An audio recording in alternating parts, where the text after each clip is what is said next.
बिस्मिल्लाहिर्रहमानिर्रहीम dear students, अस्सलाम वालेकुम। नवीद साबरी ही है। स्टूडेंट्स, आज हम एजुकेशन के टॉपिक पे बात करेंगे। बेसिकली आपको पता है कि ये जो हमारी सीरीज़ है, इसमें हम उन आइडियाज़ को डिस्कस करते हैं जो आपके लिए ऐसे राइटिंग के पेपर में हेल्पफुल होंगे। और ऐसे राइटिंग सीएसएस के लेवल का, सीएसएस पीएमएस के लेवल का जो लॉन्ग ऐसे है उसके लिए भी, और अगर आप किसी एग्जाम में शॉर्ट ऐसे के लिए आइडियाज़ लेना चाह रहे हैं तो उसके लिए भी ये आपकी हेल्प करेगा ये लेक्चर। और दूसरी बात ये है कि करंट अफेयर्स का जो पेपर है या जनरल नॉलेज, उसमें भी काफ़ी हद तक ये आपकी हेल्प करेगा ये टॉपिक। तो इस हवाले से हम देखते हैं कि एजुकेशन में ये आउटलाइन है जिसकी बेस पे हम इस पूरे कॉन्सेप्ट को देखेंगे। इसके बाद एक और लेक्चर हमारा एजुकेशन इन पाकिस्तान के हवाले से आ रहा है, वो हम अलग से रखेंगे जिसमें पाकिस्तान फोकस्ड बातें होंगी। लेकिन फिलहाल ये जो लेक्चर है, ये लेक्चर आपका डायरेक्टली टारगेटेड है इस चीज़ के ऊपर कि एजुकेशन का बेसिक कॉन्सेप्ट क्या है, रोल क्या है, फिलोसॉफिकल बातें आप समझ लें कि जो एजुकेशन से रिलेटेड हैं वो सारी इसमें हम डिस्कस करेंगे। यानी कि जो आइडियाज़ से रिलेटेड, बाकी जो फैक्ट्स एंड फिगर्स हैं जो पाकिस्तान से रिलेटेड हैं वो नेक्स्ट लेक्चर में होंगे। तो वो भी आप इसके बाद ज़रूर देखिएगा। ये और नेक्स्ट वाला लेक्चर मिल के एक कंप्लीट कॉन्सेप्ट बनाएंगे। तो सबसे पहले इंट्रोडक्शन है जी। इंट्रोडक्शन में डेफिनेशन है एजुकेशन की कि एजुकेशन एक ऐसा प्रोसेस है जो कि लर्निंग को फैसिलिटेट करता है, acquisition of knowledge, skills, values, beliefs and habits, सबकी एक्विजिशन को फैसिलिटेट करता है। ठीक है। अब जहाँ तक हम देखते हैं कि लर्निंग है, learning, knowledge, skills, values, beliefs, habits, इनमें हमारा फॉर्मल एजुकेशन भी आ जाती है, एजुकेशन सिस्टम भी आ जाता है, और इनफॉर्मल एजुकेशन भी आ जाती है। हम लाइफ से जो सीखते हैं, अपने फैमिली में जो चीज़ें सीखते हैं, अपने घर पे जो चीज़ें सीखते हैं, रिलेटिव से, फ्रेंड से, क्लास फेलो से, नेबर से, ओवरऑल सोसाइटी से जो चीज़ें सीखते हैं, वो सब भी इसमें आता है। और फॉर्मली हम जो स्कूल, कॉलेज, यूनिवर्सिटी में हासिल करते हैं वो भी इसमें आता है। तो इसलिए एजुकेशन एक बड़ा वाइड स्पेक्ट्रम में बात करता है, लेकिन हम ज़्यादा फोकस जो है वो अपने जो फॉर्मल एक्टिविटी है उसी पे रखेंगे, जो कि स्कूल, कॉलेज, यूनिवर्सिटी या इसी तरह से किसी इंस्टीट्यूट वगैरह से जो एजुकेशन है उस पर।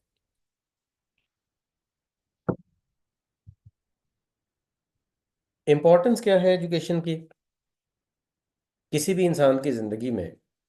एजुकेशन की इम्पोर्टेंस अगर देखा जाए तो सबसे पहले उसकी बेसिक नीड्स हैं जो खाने पीने की हैं, रोटी, कपड़ा और मकान। ठीक है। उसकी फूड की ज़रूरत, उसकी शेल्टर की ज़रूरत, उसके ड्रेस की, क्लोथ्स की ज़रूरत। ये तीन बुनियादी ये तीन बुनियादी ज़रूरतों के बाद हेल्थ को मेंटेन करने की ज़रूरत दूसरे नंबर पे आती है, और तीसरे नंबर पे एजुकेशन है। एजुकेशन, बेसिक एजुकेशन जो है वो इंसान की बेसिक ह्यूमन राइट्स के ऊपर डिपेंड करती है, और वो उसका पार्ट है। और आगे जो फर्दर एजुकेशन लेनी है कि जी कोई प्रोफेशनल एजुकेशन ले रहा है अकाउंटिंग में, कोई कंप्यूटर साइंस में, कोई किसी और सब्जेक्ट में, वो सब एक एडिशनल चीज़ हो जाती है, उसको हम एक लग्जरी कह सकते हैं। लेकिन जो बेसिक एजुकेशन है वो सबके लिए होनी चाहिए। तो ये तो सबसे बेसिक इंपॉर्टेंस है, क्योंकि एजुकेशन के बगैर लाइफ नहीं है। एजुकेशन के बगैर इंसान को यही नहीं पता चलता कि मैं खुद क्या हूँ, और ये दुनिया क्या है, और मेरा इस दुनिया में रोल क्या है। बगैर एजुकेशन के ये हमें पता ही नहीं चलता। पहली बात तो ये, और उसके बाद फिर ये है कि एजुकेशन हमारे क्रिटिकल थिंकिंग को डेवलप करती है। क्रिटिकल थिंकिंग जब तक नहीं होती, हम गलत और सही में पहचान नहीं कर सकते। उसके बाद एजुकेशन हमारी सोशल एंड मॉरल डेवलपमेंट को प्रमोट करती है, इंकरेज करती है। सोशल और मॉरल डेवलपमेंट का मतलब ये है कि मॉरली हम अच्छी या बुरी चीज़ में तमीज़ एजुकेशन से ही कर सकते हैं। सोशल, सोशल लेवल पे सोसाइटी में कौन सी चीज़ें एक्सेप्टेबल हैं नहीं हैं, वो एजुकेशन से ही पता चलता है। सोसाइटी में, हमारी सोसाइटी में क्या चीज़ एक्सेप्टेबल है, किसी दूसरी सोसाइटी में क्या चीज़ एक्सेप्टेबल है नहीं है, ये सब चीज़ें एजुकेशन से ही पता चलती हैं। और उसके बाद क्रॉस कल्चरल अंडरस्टैंडिंग भी हमें एजुकेशन से ही मिलती है, कि हमारा ग्लोबल पर्सपेक्टिव बनता है, हमारा दूसरे कंट्रीज़ के बारे में हमें जानने का मौका मिलता है, ये भी सारी एजुकेशन ही है। ठीक है। हमारा और दूसरे कल्चर का क्या डिफरेंस है, हमारा और दूसरी लैंग्वेज का क्या डिफरेंस है, हमारा और दूसरे रिलीजन का क्या डिफरेंस है, हमारा और दूसरा थिंकिंग का क्या डिफरेंस है किसी दूसरे कल्चर में। तो ये सब चीज़ें भी हमें एजुकेशन से ही पता चलती हैं।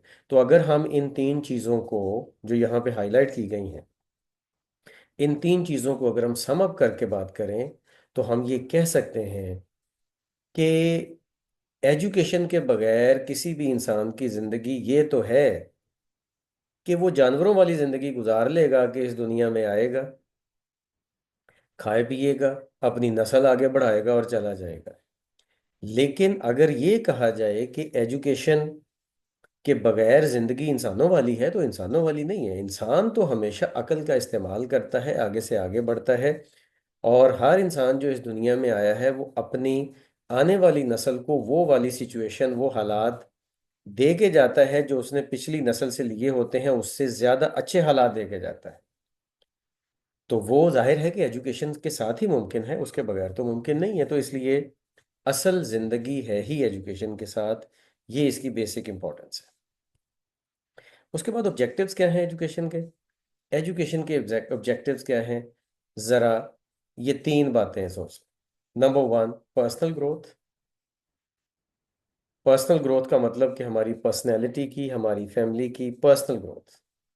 सोशल डेवलपमेंट, कि हम सोसाइटी के लिए क्या कर रहे हैं, ये भी ऑब्जेक्टिव्स हैं एजुकेशन के।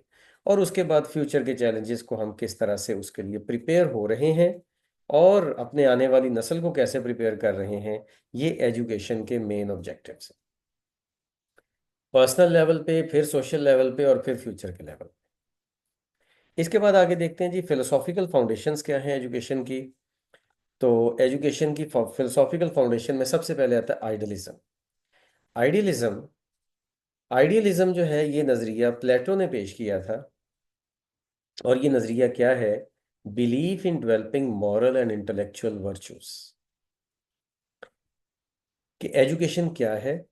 एजुकेशन मॉरली और इंटेलेक्चुअली अच्छाई को बढ़ाने का नाम है, अच्छाई पैदा करने का नाम है। ये एक आइडियल सोच है, इस वजह से ये आइडियलिज्म का नज़रिया कहलाता है। प्लेटो इसका, अफलातून इसका सबसे बड़ा एडवोकेट था, कि एजुकेशन सच्चाई को ढूंढने का नाम है। एजुकेशन हमारी रूह को सच्चाई ढूंढने का जो है ना, वो सच्चाई कैसे ढूंढनी है ये सिखाती है। तो ये बेसिक कॉन्सेप्ट है एजुकेशन का, फिलोसॉफिकल फाउंडेशन इसकी। आइडियलिज्म वाला कॉन्सेप्ट ये है। फिलोसॉफिकल बातें हम इसमें कुछ करेंगे, आगे भी कुछ नज़रियात आएंगे एजुकेशन के बारे में। तो बहरहाल प्लेटो का नज़रिया आपको बता दिया। अब आगे है रियलिज्म का नज़रिया, जिसका सबसे बड़ा जो प्रमोटर था, एडवोकेट था, वो अरिस्टोटल था, अरिस्टो, जो कि था तो प्लेटो का शागिर्द ही, लेकिन इसके बहुत सारे अपने भी नज़रियात हैं। तो इसका जो रियलिज्म का नज़रिया है, वो कहता है कि to focus on observable and scientific knowledge, कि जो ऑब्जर्वेबल और साइंटिफिक नॉलेज है उसके ऊपर फोकस करना असल एजुकेशन है। यानी कि एजुकेशन रियलिटी के ऊपर ग्राउंड करती है, रियलिटी जो है उसके ऊपर हकीकत पसंदी की तरफ आती है। दूसरे लफ्जों में, कि किसी भी इलाके में सर्टन ज़रूरियात के मुताबिक उन ज़रूरियात को हल करना, और साइंटिफिक नॉलेज लेना, और ऐसा नॉलेज लेना जो कि ऑब्जर्वेबल हो, जो नज़र भी आए कि भाई इस बंदे ने एजुकेशन ली है, तो उस एजुकेशन का कोई असर भी हुआ है इसकी लाइफ पे। तो वो जो एजुकेशन है ना, उसको, वो जो नॉलेज है उसको एजुकेशन कहते हैं। ये है नजरिया, यानी कि ये एक सिर्फ मोरालिटी और इस तरह की एथिक्स वगैरह की नहीं, बल्कि जो आज की ज़रूरियात हैं दौर की, उसके मुताबिक भी नॉलेज लेना है और अपनी लाइफ को बेहतर से बेहतर बनाना है। ये रियलिज्म का नजरिया है जो अरिस्टोटल ने दिया था। और इसके बाद आगे है प्रैग्मेटिज्म। प्रैग्मेटिज्म का जो नजरिया है, वो जॉन ड्यूई इसका सबसे बड़ा एडवोकेट था। और ये कहता है कि to encourage experiential learning, problem solving and adaptability. और यह है लर्निंग बाय डूइंग, कि कोई काम करना और करके उसमें से सीखना, प्रैग्मेटिज्म। ठीक है, जैसा कि कोई एक कारपेंटर है, वो काम करके सीखता है, प्रैक्टिकली अप्लाई करता है और उसे सीखता है। ऐसे ही बार्बर भी करता है, ऐसे ही सब लोग भी करते हैं। दूसरे लफ्जों में प्रैग्मेटिज्म का जो एक कॉन्सेप्ट है, वो ये है कि नॉलेज ऐसा होना चाहिए जो कि प्रैक्टिकली अप्लाई भी हो सके, जो एक्सपीरियंस के ऊपर बेस करता हो। सिर्फ किताबी इल्म कोई इल्म नहीं है। प्रैग्मेटिज्म इस चीज की को फोकस करता है। और उसके बाद है जी एग्जिस्टेंशलिज्म। एग्जिस्टेंशलिज्म कहता है, ये इसका जॉन जीन पॉल इसका सबसे बड़ा एडवोकेट है। खातून है ये, एडवोकेट हैं ये इनकी। तो ये इस नज़रिया के बारे में ये कहा जाता है कि ये है to emphasise individuality and self directed learning. ये फोकस इस चीज़ पे करता है कि हमारी जो एजुकेशन है, वो हमें अपनी पर्सनैलिटी के बारे में बताए, हमें अपनी इंडिविजुअलिटी को प्रमोट करे, कि एक इंसान वो करे जो वो खुद कर सकता है। ये ऐसा नहीं है कि वो सब कुछ देखता रहे और उसी से सीख ले, और जो बाकी कर रहे हैं वो ही करे। बल्कि ये नज़रिया जो है ये बताता है कि हर इंसान को अपनी यूनिकनेस ढूंढनी चाहिए और अपनी सेल्फ डायरेक्टेड लर्निंग करनी चाहिए। और जिस तरीके से, क्योंकि हर बंदे का लर्निंग पैटर्न डिफरेंट हो सकता है, इसलिए इसलिए ज़रूरी है कि हर इंसान की एक अलग साइकोलॉजी है, उसको समझा जाए और उसकी बेस पे उसकी पर्सनैलिटी उसको बताई जाए। और फिर वो खुद अपनी पर्सनैलिटी को जान के खुद उसकी बेस पे लाइफ में अपने रास्ते निकाले। ये जाहिर है कि बिल्कुल बचपन में तो नहीं हो सकता, लेकिन जैसे जैसे इंसान आगे बढ़ता है अपनी लाइफ में, तो जो आगे चल के हायर एजुकेशन है उसमें ये बहुत अच्छे तरीके से ये चीज़ अप्लाई हो सकती है। इसके बाद है जी purpose and goals of education. Education के पर्पस और गोल क्या हैं?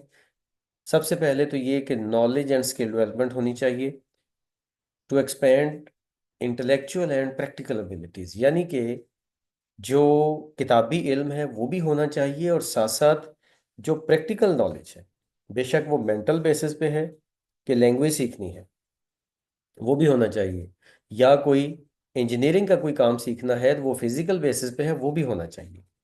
ठीक है।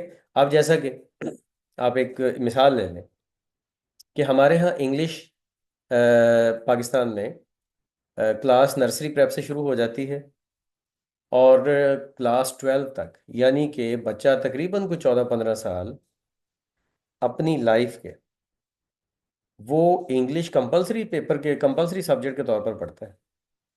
लेकिन इसके बावजूद भी जब वो 18-19 साल की एज में, जब वो सेकेंड ईयर क्रॉस करता है, तो उस वक्त उसको इंग्लिश ना सही तरह बोलनी आती है, ना सही तरह लिखनी आती है।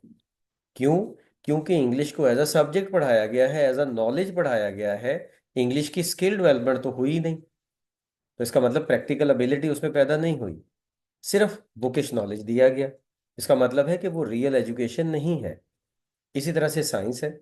तो साइंस में किताबों में फिजिक्स की, केमिस्ट्री की चीज़ें पढ़ाने की बजाय, बल्कि उनको लेबॉर्ट्री में जाके सही तौर पर अप्लाई किया जाए और लाइफ में उसका जो यूज़ है वो सिखाया जाए। तो ये स्किल डेवलपमेंट, तो ये बेसिक पर्पस ये है। इसके बाद आगे देखें तो मॉरल और एथिकल डेवलपमेंट भी होनी चाहिए, कि इंसान को इस दुनिया में रहना आना चाहिए, छोटे बड़े की तमीज़ होनी चाहिए, दूसरों का एहसास होना चाहिए, अपनी कल्चरल वैल्यूज़ का, सोशल वैल्यूज़ का, अपने फैमिली की वैल्यू का, अपने ओवरऑल रिलीजियस वैल्यूज का, सबका पता होना चाहिए। ये भी एजुकेशन हमें सिखाती है। इसके बाद एजुकेशन का जो पर्पस है वो है सोशल इंटीग्रेशन। सोशल इंटीग्रेशन का मतलब कि एक इंसान सोसाइटी के साथ किस तरह से मिक्सअप होता है, उसको कितना सोसाइटी के साथ मिक्सअप होना है, कितना अपनी इंडिविजुअलिटी बरकरार रखनी है, और फिर सोसाइटी में वो किस तरह से कंट्रीब्यूट कर सकता है। ठीक है। सोसाइटी में कंट्रीब्यूट करने के लिए भी एजुकेशन ही एक इंसान को तैयार करती है। बंदा सोशल नॉर्म सीखता है।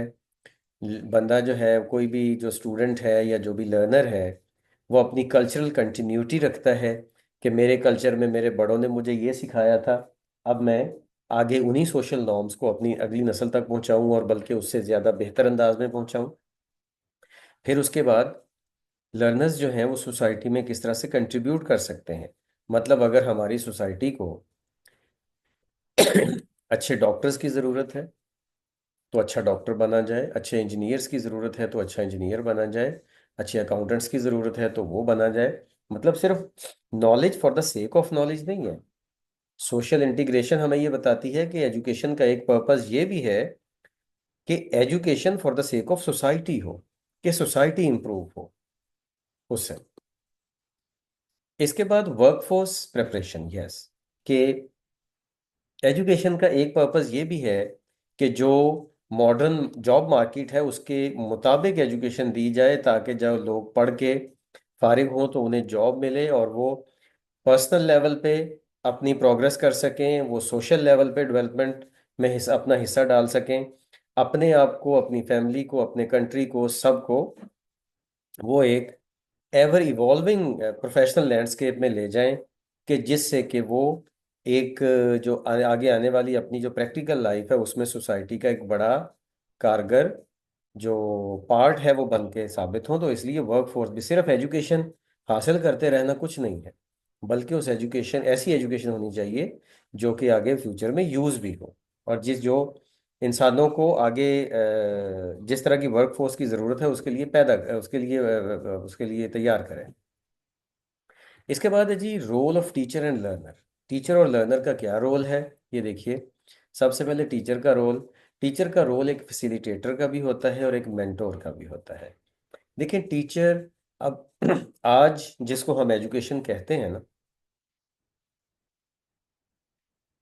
उसमें उसमें टीचर सिर्फ एक लेक्चरर नहीं है, बल्कि टीचर लर्नर को फैसिलिटेट करता है।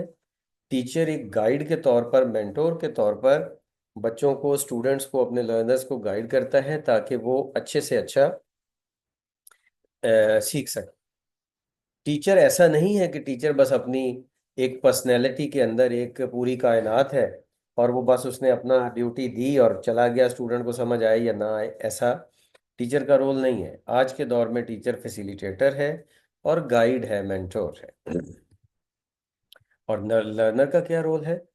लर्नर का रोल ये है कि वो एक्टिवली एंगेज हो, जो भी चीज़ें उसको पढ़ाई जा रही हैं, बताई जा रही हैं, सिखाई जा रही हैं, और साथ ही वो एक ग्रोथ के माइंडसेट के साथ आए। ऐसा ना हो कि टीचर जो पढ़ाए वो तो समझ ले लेकिन उससे आगे अपनी सोच को अप्लाई ना करे। उसकी इंटरेस्ट होगी तो अपनी सोच को अप्लाई करेगा। तो इसलिए लर्नर का रोल भी इसमें बड़ा वाइड रोल प्ले करता है। और उसके बाद है जी मेथड्स। अब मेथड्स, वैसे तो बहुत सारे एजुकेशन के मेथड्स हैं, स्टूडेंट और टीचर के पर्सपेक्टिव से, लेकिन दो चीज़ें बड़ी आमतौर पर डिस्कस की जाती हैं। एक स्टूडेंट सेंटर्ड लर्निंग है और एक टीचर टीचर सेंटर्ड लर्निंग है। स्टूडेंट सेंटर्ड लर्निंग ये है कि स्टूडेंट की नीड्स को और स्टूडेंट की साइकोलॉजी को माइंड में रख के उनकी इंडिविजुअल लर्निंग स्टाइल की बेस पे उनको पढ़ाने की कोशिश की जाए। और दूसरा टीचर सेंटर्ड लर्निंग है। अब टीचर सेंटर्ड लर्निंग ये है कि लेक्चर बेस्ड अप्रोच है, कि एक टीचर आता है, ट्रेडिशनल वे में लेक्चर देता है और वो सारी चीज़ें स्टूडेंट को क्लियर करता है, और फिर उसके बाद वो चला जाता है। स्टूडेंट के कोई क्वेश्चन होते हैं तो उनको भी वो हैंडल करता है और उसको देखता है। अब अगर हम एक बिल्कुल स्टीरियोटिपिकल वे में देखें, तो जो highly purely student centred learning है वो ये है कि हर स्टूडेंट के अलग साइकोलॉजी को देख के उसके मुताबिक उसको गाइड किया जाए, जो शायद कहने को तो ठीक है लेकिन प्रैक्टिकली पॉसिबल नहीं। और स्पेशली हमारे जैसी सोसाइटीज़ में तो पॉसिबल नहीं है, जहाँ पे एक एक क्लास में 50 बच्चे तो एक आम चीज़ है, इससे ज़्यादा ही होते हैं अक्सर। और दूसरी साइड पे प्योरली टीचर सेंटर्ड अगर लर्निंग हो कि टीचर आए और अपने हिसाब से लेक्चर दे और चला जाए और स्टूडेंट की नीड्स का बिल्कुल ही ख्याल ना करे और स्टूडेंट की साइकोलॉजी का, उनकी सोच का, उनकी रिक्वायरमेंट्स का बिल्कुल ही ख्याल ना करे, तो वो भी ठीक नहीं है। तो इसलिए मैं ये समझता हूँ कि जो एक अच्छा वे है वो ये है कि ये दोनों का मिक्सचर होना चाहिए। टीचर को खुद से भी एक माइंड बनाना चाहिए कि मैंने किस तरह से गाइड करना है, लेकिन अगर उस अप्रोच को, उस सोच को कहीं कहीं स्टूडेंट की नीड्स के मुताबिक चेंज करना पड़े तो वो भी करना चाहिए। तो ये एक अच्छा मेथड इसके लिए हो सकता है। अब प्रैक्टिकल एस्पेक्ट क्या है एजुकेशन के? एजुकेशन के प्रैक्टिकल एस्पेक्ट्स में सबसे पहले आता है जी करिकुलम डिज़ाइन। कि करिकुलम जो है वो कोर सब्जेक्ट्स जो कि मैथ्स, लैंग्वेजेस और साइंसेस वगैरह हैं, ये भी होने चाहिए। और जो 21st सेंचुरी स्किल्स हैं, यानी कि जो आज की नीड है लोगों की, वो भी होनी चाहिए, जिसमें critical thinking, creativity, collaboration, communication. क्योंकि आज का दौर ग्लोबलाइजेशन का दौर है। आज के दौर में हम पुरानी 20वीं सदी या 19वीं सदी की बातें नहीं पढ़ा सकते, वो चीज़ें और थी। आज वो दौर है कि हाईली कम्युनिकेशन इन्फ्लुएंस दौर है। एक चीज 1 मिनट के अंदर अंदर पूरी दुनिया में वायरल हो सकती है, जस्ट 1 मिनट के अंदर अंदर। ये इतनी हैवीली समझ लें कि टेक्नोलॉजिकल एडवांसमेंट है कि कम्युनिकेशन इतनी ज़्यादा तेज़ है टेक्नोलॉजी की बेस पे कि पूरी दुनिया एक तरह से एग्जैक्टली ये ग्लोबल विलेज बन गई। ठीक है, और इस ग्लोबल विलेज बनने में क्रिएटिविटी चाहिए, क्रिटिकल थिंकिंग चाहिए, पूरी दुनिया के साथ मिल के भी चलना है लेकिन उसका मुकाबला करके भी चलना है। तो इसलिए 21st सेंचुरी स्किल्स जो है वो भी चाहिए। इसके बाद इंस्ट्रक्शनल मेथड्स। इंस्ट्रक्शन मेथड्स जो हैं वो लेक्चर बेस्ड लर्निंग है, इंटरेक्टिव लर्निंग है, ब्लेंडेड लर्निंग है। ये जो हमने मेथड्स अभी पहले पढ़े हैं फिलोसॉफिकल चीज बेस पे, स्टूडेंट सेंटर और टीचर सेंटर्ड, ये उसी की आगे कंटिन्यूएशन है कि लेक्चर बेस्ड लर्निंग भी होती है कि लेक्चर टीचर ने दिया और उसी में स्टूडेंट के कॉन्सेप्ट्स को क्लियर किया। इंटरेक्टिव लर्निंग है कि ग्रुप डिस्कशन और स्टूडेंट ने, इसमें टीचर का किरदार सिर्फ और सिर्फ एक फैसिलिटेटर का होता है, स्टूडेंट ने ज़्यादातर आपस में ही एक दूसरे से सीखना होता है। और फिर ब्लेंडेड लर्निंग है जो ऊपर वाली दोनों चीज़ें हैं उनको ब्लेंड करके, ठीक है, और फिर इसी तरह से फेस टू फेस और ऑनलाइन के एलिमेंट को भी ब्लेंड करके। तो मेथड्स किसी भी तरह से हो सकते हैं। बहरहाल जो जहाँ पे ज़्यादा अच्छा अप्लाई हो सकता है उसको होना चाहिए। लेकिन बहरहाल ये तीनों डिफरेंसेस आपको क्लियर हो गए होंगे। फिर उसके बाद असेसमेंट है। असेसमेंट यानी कि एग्जाम लेना, ये फॉर्मेटिव वर्सेस समेटिव। फॉर्मेटिव ये होता है कि कंटिन्यूस फीडबैक लिया जाता रहे, जैसा कि सेमेस्टर सिस्टम होता है। ये फॉर्मेटिव एग्जामिनेशन सिस्टम है, फॉर्मेटिव असेसमेंट सिस्टम है, कि जिसमें कि थोड़ा सा पढ़ाया उसका टेस्ट ले लिया, फिर और थोड़ा सा पढ़ाया उसका टेस्ट ले लिया, मतलब प्रीलिमिनरी एग्जाम आ गया, फिर उसके बाद मिड टर्म एग्जाम आ गया, फिर उसके बाद फाइनल एग्जाम आ गया, और बीच में ही क्विज भी और बीच में असाइनमेंट्स भी, ये सब चीज़ें चलती रहीं। तो ये फॉर्मेटिव सिस्टम है कि कंटिन्यूस फीडबैक चलता ही रहे। और समेटिव असेसमेंट सिस्टम ये है कि फाइनल एग्जाम एक ही दफ़ा हो पूरे साल के बाद या 6 महीने के बाद, तो वो समेटिव असेसमेंट सिस्टम है। अब इसमें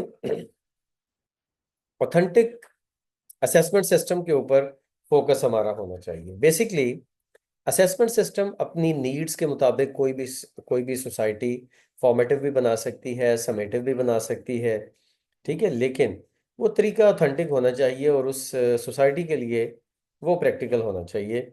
इसमें practical task, project, real life applications होनी चाहिए। मतलब ये है कि बेशक आहिस्ता आहिस्ता एग्जाम लिया जाए या साल बाद एक ही दफ़ा लिया जाए, एग्जाम प्रैक्टिकल बेसिस पे होना चाहिए, उसको क्रैमिंग बेस नहीं होना चाहिए। चैलेंजेस क्या हैं एजुकेशन के लिए ओवरऑल? ये पाकिस्तान की बात नहीं हो रही, ओवरऑल बात हो रही है। सबसे पहले एक्सेसिबिलिटी ओवरऑल दुनिया में, जो रिमोट एरियाज हैं, जो रूरल एरियाज हैं, उनमें चूंकि काफ़ी हद तक लैक ऑफ रिसोर्सेज होता है, इतने ट्रेंड टीचर्स भी नहीं होते, तो इसलिए एक्सेसिबिलिटी एक बहुत बड़ा इशू है कि बहुत सारे ऐसे लोग हैं पूरी दुनिया में जिनको रियल एजुकेशन तक जिनकी एक्सेस ही नहीं है। और फिर जेंडर बेस्ड बैरियर्स होते हैं, जैसा कि मेल फीमेल है, तो बहुत सारे दुनिया के ऐसे कंट्रीज हैं जहाँ पे फीमेल की एजुकेशन अलाउ ही नहीं है। ठीक है, पाकिस्तान में भी इवन कुछ एरियाज अभी तक ऐसे हैं कि जहाँ पे गर्ल्स को स्कूल नहीं भेजा जाता। तो ये एक्सेसिबिलिटी का इशू है, इसका मतलब इंक्लूसिव नहीं है एजुकेशन। फिर क्वालिटी क्वालिटी एजुकेशन भी है कि करिकुलम का लेवल हर जगह पे एक जैसा नहीं है और बहुत अच्छा नहीं है। ठीक है, फिर उसके बाद टीचर ट्रेनिंग कोई बहुत प्रॉपर नहीं है प्रोफेशनल लेवल पे। ठीक है, टीचर्स जो हैं वो जो कुछ उन्होंने पढ़ा था वो 20-20 साल 25 साल वही पढ़ाते रहते हैं, इम्प्रूवमेंट नहीं है। तो इस तरह से क्वालिटी भी एजुकेशन की ओवरऑल पूरी दुनिया में एट स्टेक है, कहीं पे अच्छी है कहीं पे बुरी है। एक्विटी एंड इंक्लूजन, ये एक बहुत बड़ा इशू है कि एक्विटी एंड इंक्लूजन का जो एलिमेंट है कि ऐसे लोग, ऐसे स्टूडेंट्स कि जो आम सोसाइटी सोशल पैटर्न से हटकर हैं, कई दफ़ा उनको एजुकेशन से दूर रखा जाता है। अब जैसा कि मैंने अभी बताया, गर्ल्स की एजुकेशन, गर्ल्स हैं या जो मेंटली रिटार्डेड लोग हैं वो, फिजिकली डिसेबल्ड लोग हैं वो, या फिर कोई थर्ड जेंडर के लोग हैं, ख्वाजा सरा वगैरह वो, या फिर माइनॉरिटीज, मतलब ये वो तबके हैं कि जिनको एजुकेशन में इंक्लूड होना चाहिए, ये इंक्लूसिव नहीं है। या फिर कुछ लोग फाइनेंशियली इतने वीक होते हैं कि वो एजुकेशन ले ही नहीं पाते। तो ये सारा प्रॉब्लम इंक्लूजन का है कि उनको इंक्लूड नहीं किया गया। तो ये इंक्लूसिव एजुकेशन नहीं है। इंक्लूजन होना चाहिए, सारे तबकात को एजुकेशन लेने का इक्वल राइट होना चाहिए और उन तक पहुंचनी चाहिए। टेक्नोलॉजिकल एस्पेक्ट्स क्या हैं एजुकेशन के, ये बहुत ज़रूरी है। अब आजकल इसी पे बहुत ज़्यादा बात हो रही है, इसी पे ऐसे के टॉपिक्स भी आ रहे हैं, इसी पे फर्दर भी डिस्कशन होती है। तो एजुकेशनल टेक्नोलॉजी की एवोल्यूशन जो है ना, ये इंटरेक्टिव डिजिटल टूल्स जो है उसमें चेंज होनी चाहिए। मतलब जो ट्रांजिशनल मेथड्स हैं उनको आहिस्ता आहिस्ता अब इंटरेक्टिव टूल्स की तरफ जाना चाहिए, online learning, technology based learning, और वो जा रही है। कुछ कंट्रीज ने इस बात को अच्छे तरीके से समझ लिया है, वो तो इस बात को फॉलो कर रहे हैं। लेकिन कुछ कंट्रीज अभी भी इस बात को फॉलो नहीं कर रहे, और वो अपने मैसेज को उस तरह की एजुकेशन नहीं दे रहे जिस तरह की के उनको देनी चाहिए, और वो एक मॉडर्नाइज उसको करना चाहिए।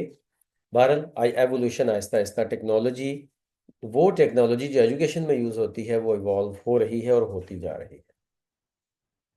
फिर एक्विटी एंड इंक्लूजन, यस, ये भी आहिस्ता आहिस्ता इम्प्रूव हो रही हैं चीज़ें, और आहिस्ता आहिस्ता बेहतर हो रही हैं। लोग अब जिस तरह के आज से कोई 30 ईयर्स पहले, 40 ईयर्स पहले जितना के एजुकेशन के ऊपर फोकस हमारे कंट्री में था, आज हमारा फोकस, हमारी सोसाइटी का फोकस उससे ज़्यादा है, और ओवरऑल भी दुनिया में इसी तरह ही है। अच्छा, इसमें यस कुछ बातें थोड़ी सी रिपीट भी हो गई, लेकिन बहरहाल हम आगे चलते हैं। इम्पैक्ट ऑफ टेक्नोलॉजी, यस, ये इम्पैक्ट है टेक्नोलॉजी का। इसमें जी सबसे पहले आता है टेक्नोलॉजी का इम्पैक्ट क्या है एजुकेशन के ऊपर, पॉजिटिव इम्पैक्ट क्या है टेक्नोलॉजी का, कि एक्सेस टू ग्लोबल रिसोर्सेज, मतलब पूरी दुनिया में digital libraries, video lectures, interactive content, YouTube के थ्रू, जैसे अभी आप तक ये लेक्चर यूट्यूब के थ्रू पहुंच रहा है, इसी तरह से ये video lectures free of cost available होते हैं। फिर इसी तरह से डिजिटल लाइब्रेरीज हैं पूरी दुनिया की, यूनिवर्सिटीज़ जो हैं वो आपस में अब आजकल वेल कनेक्टेड हैं और एक दूसरे की डिजिटल लाइब्रेरीज को यूज़ कर रही हैं। और दूसरा पॉजिटिव इम्पैक्ट ये है कि पर्सनलाइज लर्निंग के ऊपर फोकस है। बच्चों की, स्टूडेंट्स की जो इंडिविजुअल नीड्स हैं उनको, उनके ऊपर फोकस किया जाता है और कोशिश की जाती है कि उनको अ, उसको पूरी तरह से केटर किया जाए और उनको उनकी लर्निंग की स्पीड को बेहतर किया जाए। डेटा इंसाइट्स होती हैं। डेटा इंसाइट्स का मतलब ये है कि जो भी डेटाबेस अवेलेबल है, जो इंफॉर्मेशन अवेलेबल है, उसमें ये देखा जाता है कि कौन सी अच्छी चीज़ है, उसको मज़ीद आगे प्रमोट किया जाता है। जो बुरी चीज़ें हैं उनको रिमूव किया जाता है। मतलब जिन जिन चीज़ों का फ़ायदा होता है उनको इंक्लूड किया जाता है और जिनका नुकसान होता है उनको एक्सक्लूड किया जाता है। ये ज़ाहिर टेक्नोलॉजी ने ये डिसीजंस करने आसान कर दिए हैं कि कौन सी चीज़ कितना फ़ायदा दे रही है। अच्छा, इसके बाद आगे देखते हैं तो चैलेंजेस क्या हैं इस हवाले से। स्क्रीन टाइम, यानी कि जितना ऑनलाइन टाइम गुजारा जाता है और ऑफलाइन टाइम गुजारा जाता है उसमें बैलेंस नहीं है। ज़्यादा टाइम स्क्रीन पे गुजारा जाता है जिससे टाइम वेस्ट होता है। Digital divide. अब डिजिटल डिवाइड ये है कि पूरी दुनिया में कुछ सोसाइटीज़, कुछ कंट्रीज़ तो ऐसे हैं कि जहाँ पे टेक्नोलॉजी बहुत ज़्यादा है और वो टेक्नोलॉजी के ऊपर अपनी चीज़ों को बेस करते हैं और एजुकेशन वहाँ बहुत ज़्यादा इम्प्रूव हो रही है। और वो कंट्रीज़ के जहाँ पे टेक्नोलॉजी उस तरीके से यूज़ नहीं हो रही है एजुकेशन में, जितनी के दूसरी कंट्रीज़ में हो रही है, तो वहाँ पे जो सोसाइटीज़ हैं वो बहुत पीछे रहती जा रही हैं। और एज अ रिज़ल्ट एक गैप दुनिया में पैदा हो रहा है। और अब ये गैप आगे चल के क्या शक्ल इख्तियार करता है इसका अभी तक कोई पता नहीं है। बहरहाल ये एक चैलेंज है। इसके बाद आगे है जी फ्यूचर ट्रेंड्स। एजुकेशन में, एजुकेशनल टेक्नोलॉजी में स्पेशली फ्यूचर ट्रेंड्स क्या है। एजुकेशनल टेक्नोलॉजी में फ्यूचर ट्रेंड्स में सबसे पहले आर्टिफिशियल इंटेलिजेंस है, जो कि सिर्फ एजुकेशन नहीं, हर फील्ड में ही अपना एक मुकाम बना चुकी है। और अब आर्टिफिशियल इंटेलिजेंस के बगैर आगे फ्यूचर में कोई भी फील्ड चल नहीं सकता। तो आर्टिफिशियल इंटेलिजेंस एजुकेशन में किस तरह से है कि उसमें AI driven personalised tutoring systems हैं, यानी कि जो पर्सनल लेवल पे जो ज़रूरत होती है जिस चीज़ की, उसी चीज़ को पढ़ाया जाए। एआई की बेस पे ये पॉसिबल हो गया है कि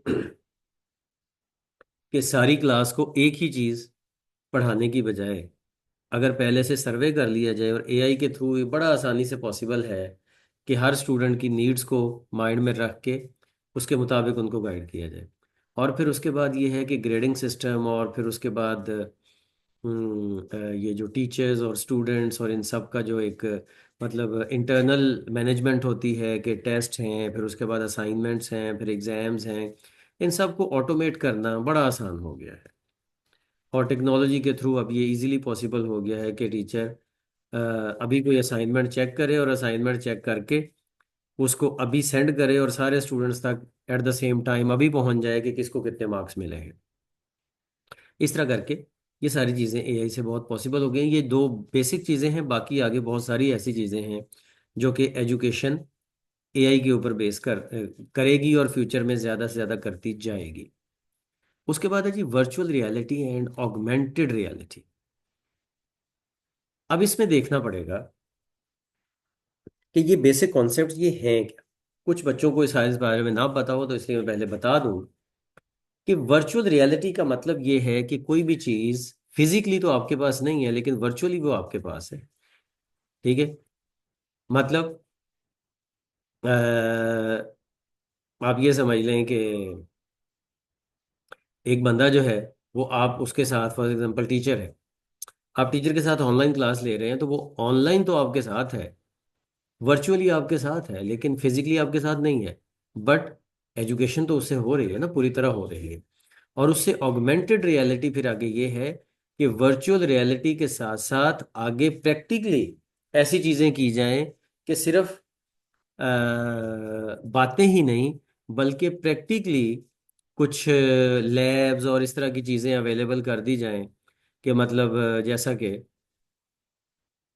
आज वो दौर है कि जब हम टेक्नोलॉजी को यूज़ करके एक यूनिवर्सिटी दूसरी यूनिवर्सिटी के स्टूडेंट्स के साथ इंटरेक्शन कर सकती है। उनके जो उनकी जो लेबॉर्टरीज हैं, उन लेबॉर्टरीज को यूज़ कर सकती है प्रैक्टिकल पर्पसेस के लिए। ये ऑगमेंटेड रियलिटी है। ठीक है। मतलब ये कि immersive learning experiences in fields like history and science. Immersive learning immersive learning experiences in field like history and science.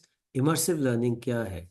Immersive learning ये है कि स्टूडेंट खुद वहां बैठ के अपने आप को महसूस करे कि यस, ये हिस्ट्री के ये काम मेरे सामने हो रहा है। तो जाहिर है वो लर्निंग किस लेवल की होगी। और सिर्फ किताब में लफ्ज पढ़ लेना उतना कभी भी इम्पैक्ट नहीं दे सकता, हिस्ट्री में, साइंस में और भी प्रैक्टिकल सब्जेक्ट्स में। इस तरह से रियल लाइफ सिमुलेशंस का मतलब ये है कि अपने एक्सपीरियंस को बढ़ाना। ठीक है। एक बिजनेस का स्टूडेंट है तो वो मार्केट में जाके ज्यादा सीखता है as compare to as compare to the bookish knowledge. ठीक है। सो इसलिए एजुकेशन की टेक्नोलॉजी अब आगे से आगे बहुत ज़्यादा चेंज होने जा रही है। और फिर उसके बाद है जी गेमिफिकेशन। गेमिफिकेशन का मतलब ये है कि गेम्स बना के कुछ कॉन्सेप्ट्स को समझाना। एक तो गेम्स इसलिए क्योंकि गेम्स जो हैं वो स्टूडेंट्स की एंगेजमेंट को ज़्यादा करती हैं, उनकी इंटरेस्ट बढ़ाती हैं। और दूसरी बात यह है कि स्टूडेंट में मोटिवेशन पैदा होती है और वो इंटरेस्टिंग वे में चीज़ों को सीखता है। और फिर आगे उसकी इंटरेस्ट इतनी डेवलप होती है कि वो खुद उसमें अपना माइंड यूज़ करके उसमें अपने समझ लें कि अपनी जो एक इंडिविजुअलिटी है उसको यूज़ करते हुए वो मज़ीद उसमें तहकीकात, रिसर्च और सोच सकता है। और उसके बाद है जी big data in education. Education में बहुत लंबा चौड़ा डेटा अवेलेबल है और उस डेटा को एनालाइज करना और एनालाइज करके उसे हमारी अपनी रिक्वायरमेंट्स के मुताबिक ढालना और उसमें से नतीजा निकालना अब ये टेक्नोलॉजी के थ्रू पॉसिबल हो गया है। और इसके बाद है जी ethical and social implications of the use of technology. जो एजुकेशन में टेक्नोलॉजी का यूज है, इसकी एथिकल और सोशल इम्प्लीकेशंस क्या हैं? तो सबसे पहले जी प्राइवेसी कंसर्न्स। प्राइवेसी कंसर्न्स का मतलब कि सब लोगों की प्राइवेसी डिस्टर्ब होती है, इवन टीचर की भी और स्टूडेंट की भी और इदारों की भी। ये टेक्नोलॉजी का एक ड्रॉबैक हो सकता है कि अगर डेटा हैक हो जाए या हैक ना भी हो, थोड़ी बहुत भी कोई इंजीनियरिंग कर ले तो वो ऐसा डेटा कलेक्ट कर सकता है कि जिसकी बेस पे वो किसी को ब्लैकमेल कर सकता है। फिर उसके बाद एक्विटी इन एक्सेस। और ये टेक्नोलॉजी में ये भी बात अभी थोड़ी देर पहले भी हुई कि जो ऐसे स्टूडेंट के जिनका टेक्नोलॉजी तक एक्सेस नहीं है उन तक तो ये एजुकेशन पहुंच ही नहीं पाएगी फिर, टेक्नोलॉजी के ना होने की वजह से। मतलब बात यहाँ पे कॉन्सेप्ट क्या है कि बच्चे के पास जो महरूमी है वो टेक्नोलॉजी का ना होना है, लेकिन पहुंच एजुकेशन नहीं पाएगी क्योंकि आगे से आगे एजुकेशन ज़्यादा से ज़्यादा बेस ही टेक्नोलॉजी पे करती जाएगी। ये भी एक प्रॉब्लम है, चैलेंज है। बैलेंसिंग ह्यूमन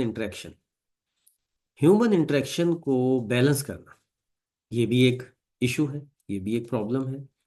ये भी एक बहुत बड़ा समझ लें कि फ्लॉ है कि किस तरह से हम ह्यूमन इंटरेक्शन मतलब इंसानी टेक्नोलॉजी के ऊपर इंसान की सुपेरियरिटी को किस तरह से हम डिटर्मन करेंगे और किस तरह से उसको इंश्योर करेंगे। क्योंकि जाहिर है एट द एंड करना तो सब कुछ इंसान ने है ना। अगर किसी को मशीनरी को भी ऑपरेट करना है, टेक्नोलॉजी को ऑपरेट करना है तो इंसान ने करना है। तो इसलिए फिर अगर एआई या कुछ ऐसे टूल्स इस तरह से आगे बढ़ जाते हैं कि वो इंसान की जो अपनी क्रिएटिविटी है वो उससे भी आगे निकल जाते हैं तो इंसान तो पीछे रह जाएगा और ये इमोशनल और सोशल ग्रोथ जो है इंसान की वो उसके लिए बहुत बड़ा ये लॉस होगा। फिर फ्यूचर ऑफ एजुकेशन। एजुकेशन का फ्यूचर क्या है? लाइफ लॉन्ग लर्निंग होनी चाहिए, मतलब रीस्किलिंग एंड अपस्किलिंग के ऊपर फोकस होना चाहिए। फ्यूचर ऑफ एजुकेशन, इस पे ज़रा बात गौर से करने की ज़रूरत है। वैसे तो बातें सारी ही गौर से ही की जा रही हैं और आप गौर से ही सुन रहे हैं। लेकिन देखने की बात यह है कि लाइफ लॉन्ग लर्निंग है। यानी कि एक टीचर ने एक चीज सीख ली है, अब वो सिखा रहा है, लेकिन आगे चल के आहिस्ता आहिस्ता जैसे जैसे लाइफ आगे बढ़ रही है, टीचर को अपनी स्किल्स को अपस्किल भी करना है। जो नया नॉलेज आ रहा है उसको भी करना है, और इवन अगर जरूरत पड़े तो रीस्किलिंग करनी है। जरूरत पड़े तो कुछ नई स्किल्स भी सीखनी है साथ। ठीक है, या उसी स्किल को दोबारा सीखना है, उसी नॉलेज को दोबारा लेना है। ये लाइफ लॉन्ग लर्निंग है। यानी कि अब इतना ज्यादा एजुकेशन के अंदर रेवोल्यूशन आ रहे हैं कि फ्यूचर में आगे से आगे नई से नई चीजें सीखने की हमें बहुत ज्यादा जरूरत हमेशा रहेगी। और कभी भी नॉलेज हमारा एक परफेक्ट नॉलेज नहीं बन पाएगा। हमेशा नई से नई तहकीकात होती रहेंगी और लोगों तक पहुंचती रहेंगी। Globalisation in education, yes, education अब चूंकि पूरी दुनिया एक ग्लोबल विलेज बन गई है और पूरी दुनिया आपस में वेल कनेक्टेड है, तो इसलिए क्रॉस कल्चरल और इस तरह के प्रोग्राम्स और इस तरह के स्टडी अब्रॉड वाले प्रोग्राम्स, ये सब चीज़ें वो हैं कि जो एक कॉमन सी चीज़ है अब आज के दौर में। तो ग्लोबल अवेयरनेस इसमें ज़्यादा होगी, आगे से आगे इंटरकल्चरल कॉम्पिटेंस ज़्यादा होगी, कंपटीशन ज़्यादा होगा। ये सब चीज़ें साथ साथ चलती रहेंगी। फ्यूचर में इन चीज़ों का भी ख्याल रखना है हमें। फिर evolving role of teachers, teachers का रोल बढ़ता जा रहा है। किस लिए? क्योंकि टीचर पहले सिर्फ टीचर था, अब वो सिर्फ टीचर नहीं रहा। वो एक मेंटोर, एक मोटिवेटर, एक गाइड के तौर पर आएगा। अब टीचर उस तरह से सब कुछ सिखाने वाली फिगर के तौर पर नहीं है। कभी टीचर को मोटिवेट करने वाला बनना है, कभी टीचर को सिखाने वाला बनना है, कभी टीचर को सिर्फ गाइड ही बनना है। ठीक है, और फिर उसके बाद टीचर को स्टूडेंट की इमोशनल इंटेलिजेंस के ऊपर भी काम करना है। टीचर को एक होलिस्टिक डेवलपमेंट के लिए गाइडेंस देनी है। ठीक है, ताकि स्टूडेंट किसी एक ही तरफ पे फोकस ना करे, वो ओवरऑल चीजों को भी देखे। कंक्लूजन, अब इस सारी बात का जो कंक्लूजन हम ड्रॉ करते हैं वो कुछ इस तरह से हो सकता है कि एजुकेशन बहुत रैपिडली इवॉल्व कर रही है, स्टेप बाय स्टेप इम्प्रूव कर रही है, आगे से आगे जा रही है। फिलोसॉफिकल, प्रैक्टिकल, टेक्नोलॉजिकल चेंजेस आ रही हैं। ठीक है, टेक्नोलॉजिकल चेंजेस आ रही हैं। और इन सारी चेंजेस में जाहिर है कि अल्टीमेट जो गोल है वो तो क्या है? वो तो यही है ना कि हर एजुकेशन सिस्टम अपने इंडिविजुअल्स को, अपने लोगों को, अपनी नेशन को मौजूदा दौर में भी अच्छी जिंदगी गुजारने के काबिल बना सके और आगे आने वाली दौर में भी अच्छी जिंदगी गुजारने के काबिल बना सके। तो एजुकेशन ऐसी होनी चाहिए जो कि ये सारी नीड्स को पूरा कर सके। और फाइनल थॉट ये है कि एजुकेशन ही वो पावरफुल टूल है जो कि सोसाइटल ट्रांसफॉर्मेशन लेके आ सकता है। यानी कि सोसाइटी में एक बिल्कुल नई चीज लेके आ सकता है। और फिर उसके बाद एजुकेशन जो है वो अपनी जो करंट नीड्स हैं एजुकेशन की, उसको, मौजूदा जो ज़रूरियात है उसको भी पूरा कर सकता है और आगे आने वाली ज़रूरत को भी पूरा कर सकता है। तो इसलिए एजुकेशन ही वो टूल है। हम बात जहाँ से शुरू की थी अब वहीं पे मैं ख़त्म कर रहा हूँ कि एजुकेशन ही वो टूल है जो कि किसी इंसान को भी संवारता है, किसी फैमिली को भी संवारता है और किसी सोसाइटी को भी संवारता है, और एट द एंड वो पूरी दुनिया को संवारता है, क्योंकि ग्लोबल वर्ल्ड अब एक बन चुकी है। इसके साथ ही हमारी आज की डिस्कशन कंप्लीट होती है। मिलते हैं नेक्स्ट लेक्चर में। अल्लाह हाफिज।